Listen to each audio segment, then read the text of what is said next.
Greetings everyone, welcome to Just Advance. This game was played in Grand Chess Tour Finals. This is the second game of the Blitz. I've already covered the first game, I've already covered the rapid games, and now in this position, Fabi is in a situation where if he wins, he will equalize. If Maxime wins, then he will actually just right out of the gate will get a 4-point lead and I think win the tournament right there. But Fabi has to be very careful. He's the one with the white pieces. He's the one who should be pushing, and let's see what he does. He goes for knight to f3, goes for the ready opening. Whenever you want to win, go for the ready or go for the English, and here just d5, c4, e6, and now just comes g3. This is the Agincourt defense, and here we have knight to f6, bishop to g2, d caps on c4, queen to a4 check, and now knight bd7, queen caps on c4, a6, and now just going with the queen back, we have c5, knight to c3, queen to c7, and just castles, and just b6 in this position, and you're gonna get the bishop there to try and challenge this very strong bishop.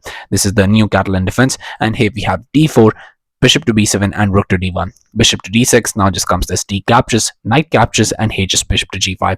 And do you dare to castle in this position and allow bishop caps on f6? But the thing is that Maxime exactly that's what he does.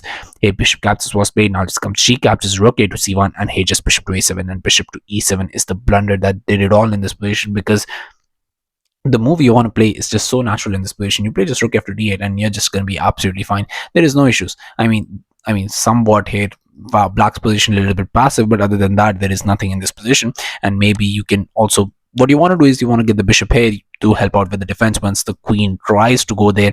It's a long shot, but that's definitely that could happen. You play b4, now just knight goes back, you play queen to d2, bishop captures, your position is going to be absolutely fine.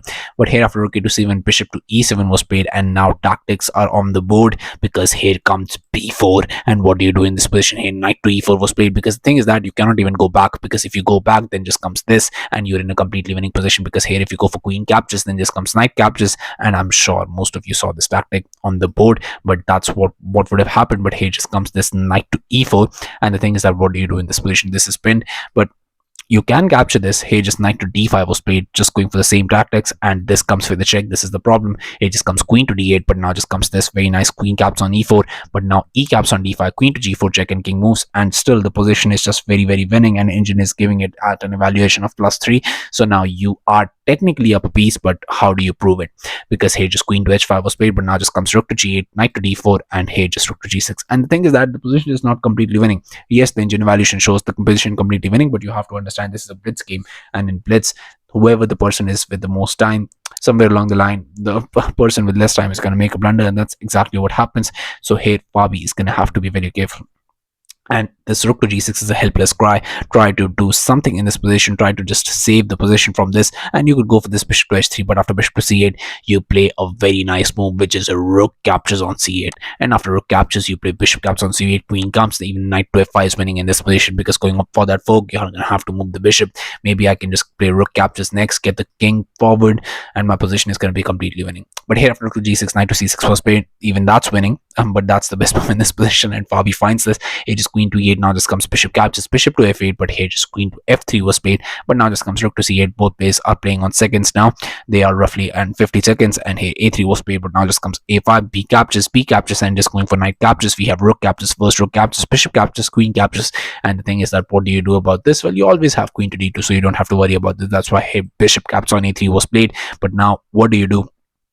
I think a move like rook to c4 is just ends the game right on the spot, because if you go for rook to g5, now just comes rook to e4, attacking the queen first, and if you go for captures, that comes with the check, king moves, and knight goes, and here just attacking this, and I'm up a pawn and most likely be the one who's going to win this game, though it's going to be a very challenging win, but most likely it is going to be a win. But here after bishop caps on a3, rook to b1 was played, but now just comes rook to g5, and here just queen to d2 defending the knight, king to g7, knight to c4, and bishop to c5 was played, but now just comes queen to d3, queen to e6, and here just e3 was played, rook to h5, but now just knight goes back, and looks like maybe you have something here, but you really don't, because there is nothing you can do, because just the knight jumps in and your position is just completely fine. So here rook to d5 was played, now it comes queen to e2, queen to f5, and finally going for this rook to c1, but bishop to b4 was played, and knight to f3. And if you play a move like queen to h5, the game goes on. Yes, white is up 2.6 point of material, or it seems like that, but the thing is that was the situation in first game of Blitz as well, where Maxime was up this much, Fabi equalized, and afterwards here the position just completely turned around in time scramble, where Maxime was able to just make a blunder, Fabi capitalized on it and he won the game. But in this position, if you go for queen to h5, you're fine. King to g2, maybe bishop goes back, rook to c4, and f5, your position could be fine, but f5 maybe not the best of the moves, but still. But here after knight to f3, the move that you want to play in this position or don't want to play, that's exactly what was played here in time scramble. Maxime was very low on the clock and he played queen to g4, but here Fabi immediately saw the move. He played this very nice rook to c4, and it was on this move, on just move 39, that he resigned the game, Maxime. And now Fabiano Caruana has gotten back in the game. Score has been equalized. All he needs to do is get another win and he will be actually on top, and there will be one more blitz game left where he would have to actually go for a draw or maybe win the game, or maybe if he loses then we go into the tie breaks. But the thing is that let's see what happens in that one. Why he resigned, there is nothing. If you go for queen to h5, you're hanging a complete piece, that's why. And yeah, insane performance by Fabi. Let's see what he does in further rounds. So yeah, thank you all for watching. I'll be coming back with games like these, so stay tuned to the channel, stay updated, and I'll be seeing you guys very soon. Thank you very much for watching.